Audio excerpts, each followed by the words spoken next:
Speak to Natashaturak. She's an independent Middle East correspondent based in Dubai. Good morning, Natasha.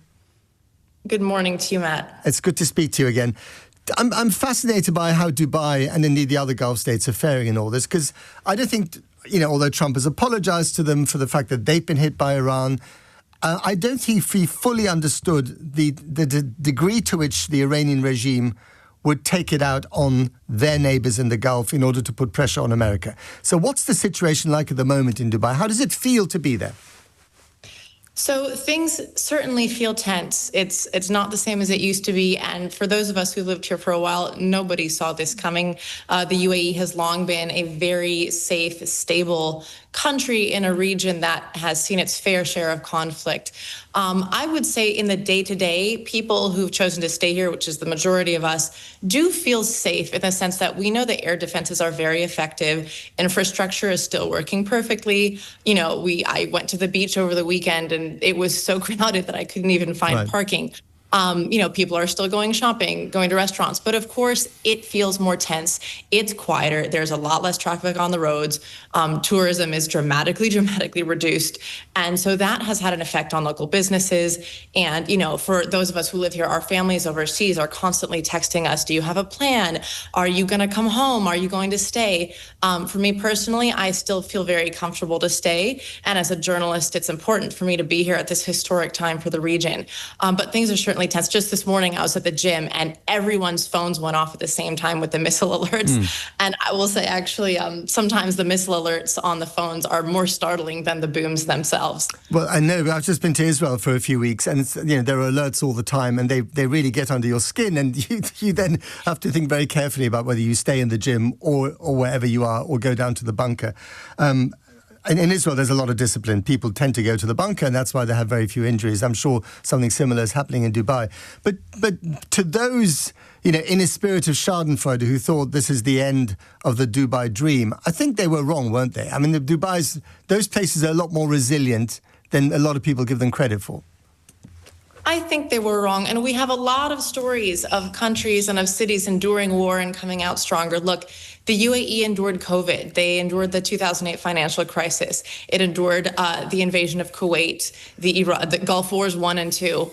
And I think the people who are committed to the UAE, it's 90% expats in this country. Most of us are committed because we came here because of what it offers us in terms of business friendliness, in terms of the tax setup, in terms of safety, in terms of 350 days a year of sunshine and being a travel and logistics hub. And it's also a very diverse place to live. You have people from all over the world, all sorts of different kinds of backgrounds, professionally, ethnically, linguistically. In January, February, March, you have Nowruz, Ramadan, the Lunar New Year.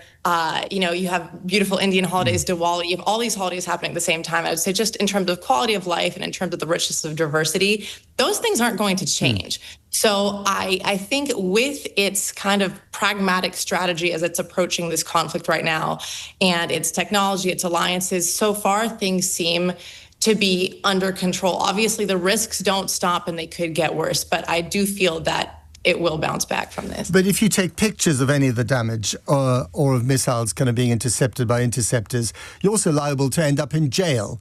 Does that bother you as an independent journalist living there? Well, certainly it is something that has made people pause and very much made people change their minds when it comes to sharing information.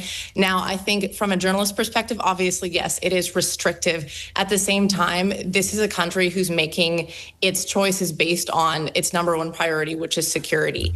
And so, if you're taking pictures of an intercept, there are ways for our adversaries to take that and to triangulate it and to use technology to figure out where the interceptors are. Right. And so, where those missile batteries are. And that's something that anyone living here doesn't want to happen, because that puts us all in danger. So it is definitely something that has given people a lot of pause and a bit more tension. Sometimes people are a bit scared, for sure. But I think it's also, ultimately, you have to respect the rules of the country you're living in. Indeed. And I mean, is it about, the strategic fears that you're giving away too much intelligence here? Or is it about the image of Dubai being tarnished in the public space? It could certainly be both. I think there is. I think the priority is for security and to keep these and operational security, keeping this information as inaccessible to Iran as possible. But certainly, there's also a thought toward stability, toward keeping people calm, and toward these images that have come out in the press of buildings on fire and drones hitting parking lots and people running and screaming. Obviously, it does not. It's not good for any country's image. And while these things happened, I think there is a penchant in the West to exaggerate it. And so people will take these images and say, "Oh my gosh, look, this whole place is on fire. There are missiles constantly falling from the sky." And if you're here, it just isn't.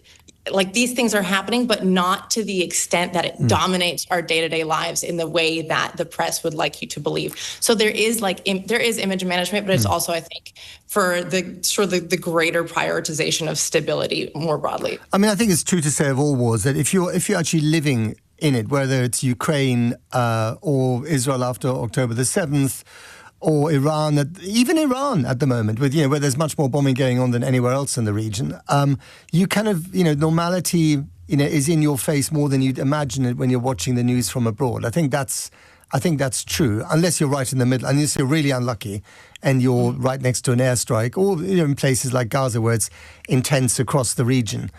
But I get that. I get your point here. But I just wonder whether in the future Dubai and indeed the other Gulf states will just have to think very differently about what they can offer to expats and how they protect themselves. I mean, they're going to live in a new kind of normal, aren't they?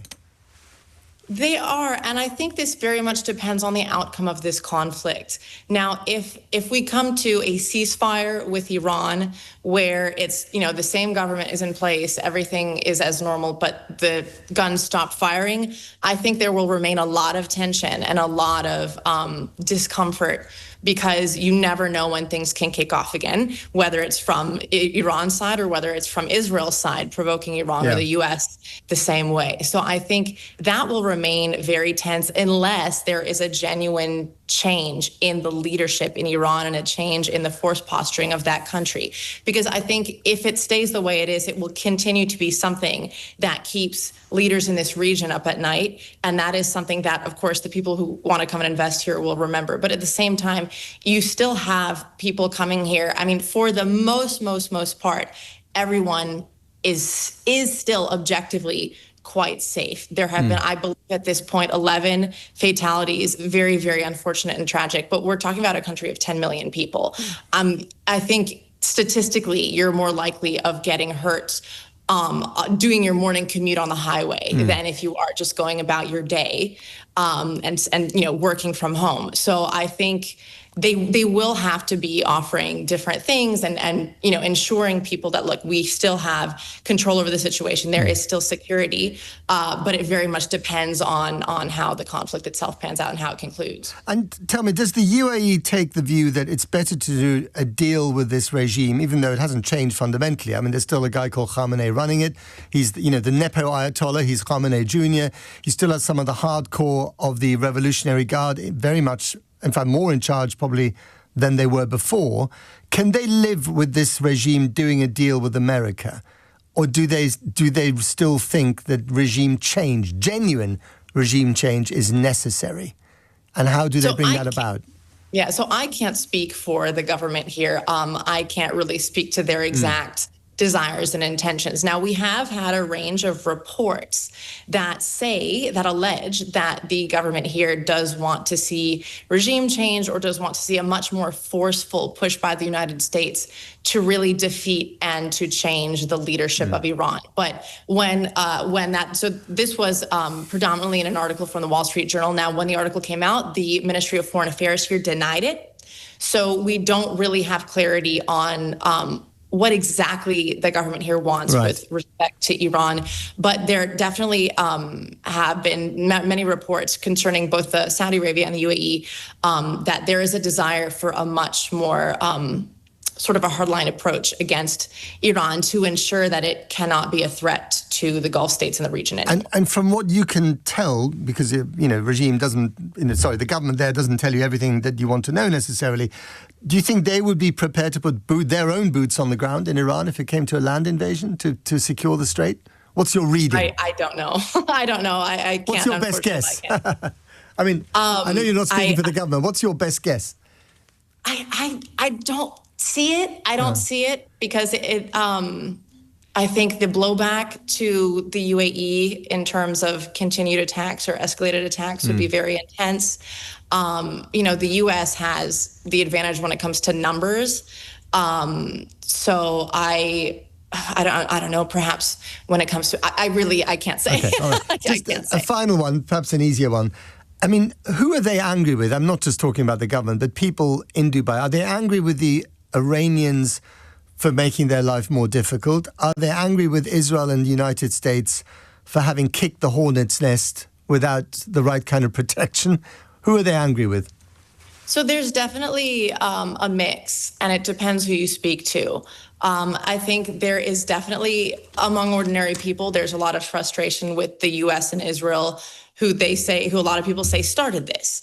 But very, very quickly that became acute anger at Iran, because Iran is the one who is firing missiles and drones at this country. So I think the more acute fear and anger is toward Iran, especially among locals, but among the general population, there is still a lot of displeasure and anger at the U.S. and Israel as well, because the UAE never asked to be in this situation at all.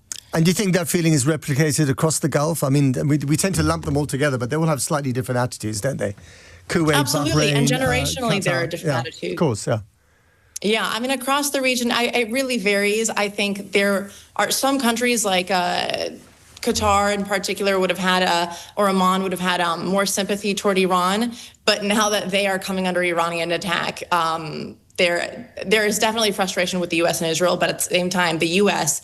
Air defenses are the ones that are protecting them. So they almost have no choice but to be like, okay, like the U.S. are the ones protecting us. Iran is the one attacking us. We're mad at everyone for putting us in a situation we never asked for and we have nothing to do with. But, one country is the one firing its missiles at us and the other ones aren't. Is the airport open, by the way, for business? I believe so. Good. That's excellent. Fantastic. Yeah. It's true. People are traveling in and out. I know people who are going in and out at the moment. And, sometimes you have to wait on the tarmac. Sometimes you deplane and come back on the plane. But for the most part, it's, planes are flying. Okay.